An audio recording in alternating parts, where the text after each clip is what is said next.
So another aspect of this retrenchment in society is the retrenchment in the social climate of the 1920s. And we see a real movement in response to the changes that had occurred, the things that we've been talking about with the mass immigration in the decades leading up to this period.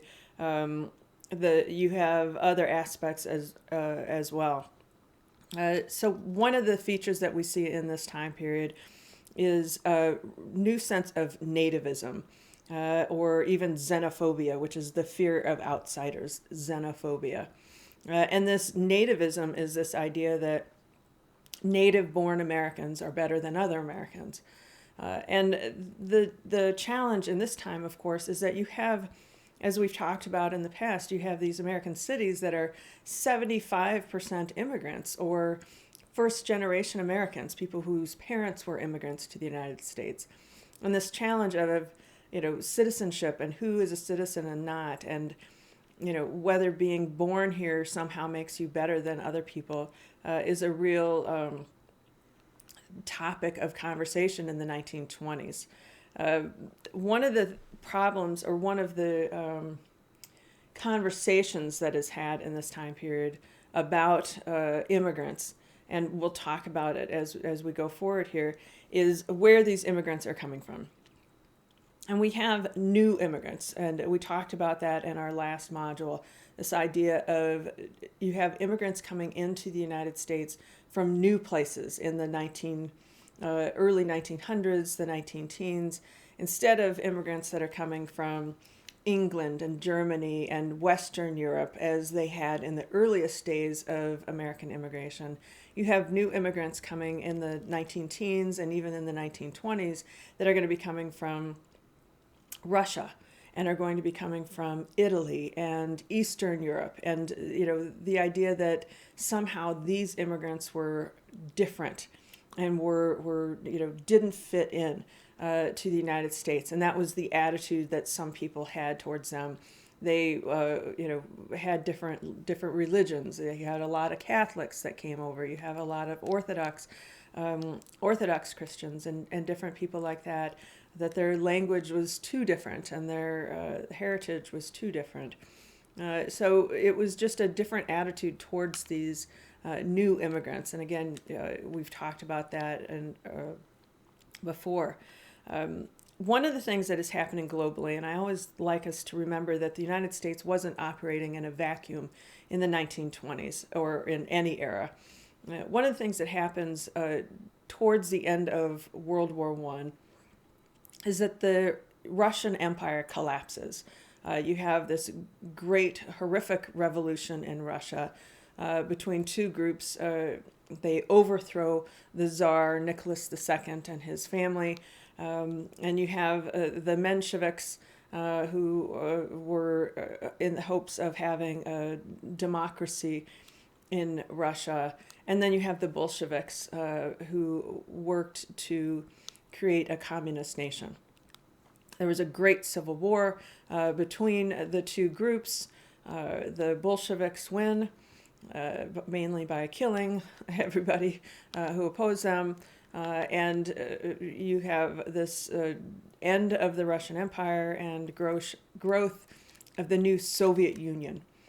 So it's a new nation of authoritarian type rulers. So the United States is worried about this. Woodrow Wilson had sent American troops in to Siberia, actually, to help in the Civil War, not on the Bolshevik side.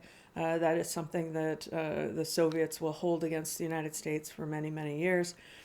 And it's something that they were worried about. The American government was very worried about the Soviet Union, in part because one of the Soviet Union's, one of the things that they argued and that they said they were going to do was to spread communism around the world. They created this Comintern, which is a communist international, and the goal was to spread communism all over the world and make it a worldwide form of government, if you will.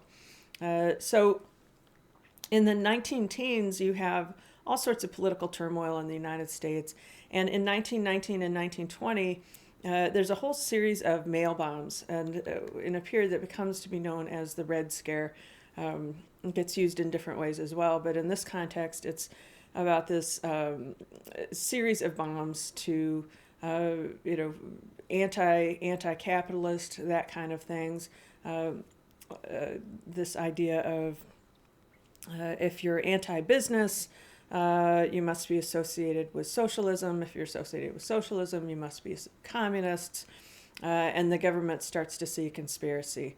The Attorney General at the time was A. Mitchell Palmer.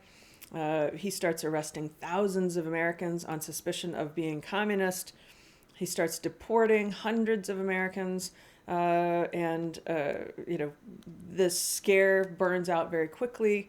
But he's deporting citizens for being communist. And we'll talk about this again in the 1950s, but it's not illegal to be communist. You can believe whatever you want as long as you do no harm to others in the United States.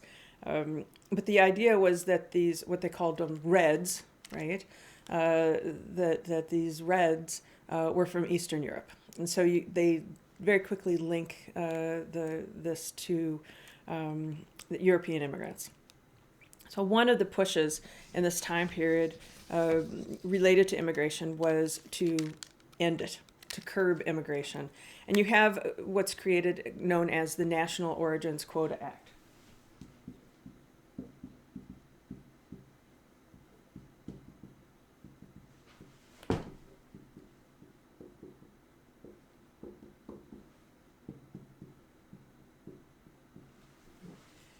There's a series of versions of this act that are put through 1922, 23, and then this final version is in 1924.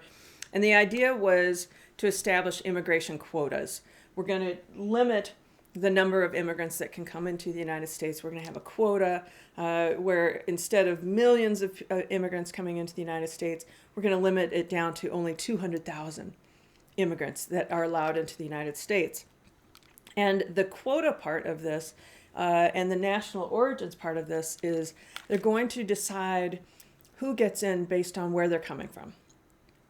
And the decision is to make it based on how many immigrants from that nation or that group are already here in the United States.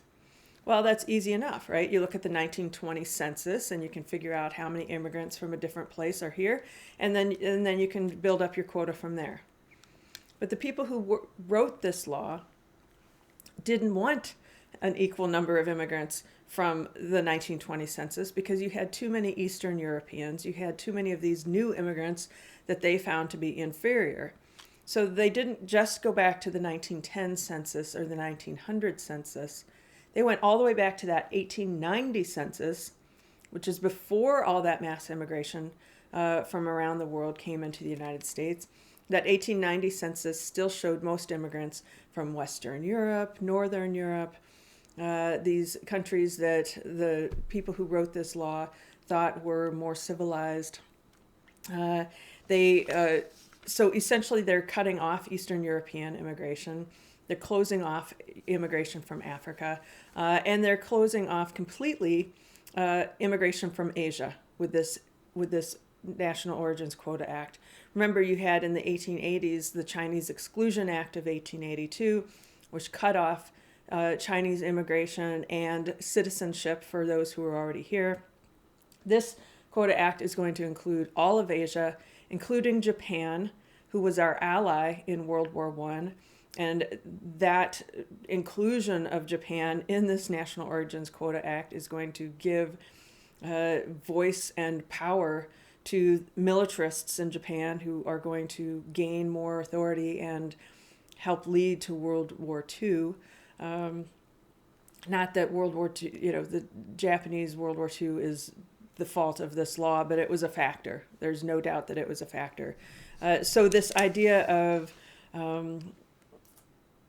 cutting out immigration completely, although immigration from Mexico was still allowed, because of the need for laborers, the law was put into place specifically to leave out those peoples and those races that the people who wrote this law thought didn't deserve to be in the United States. So that's one part of it. I'll have one more little video on this retrenchment in society. So watch for it.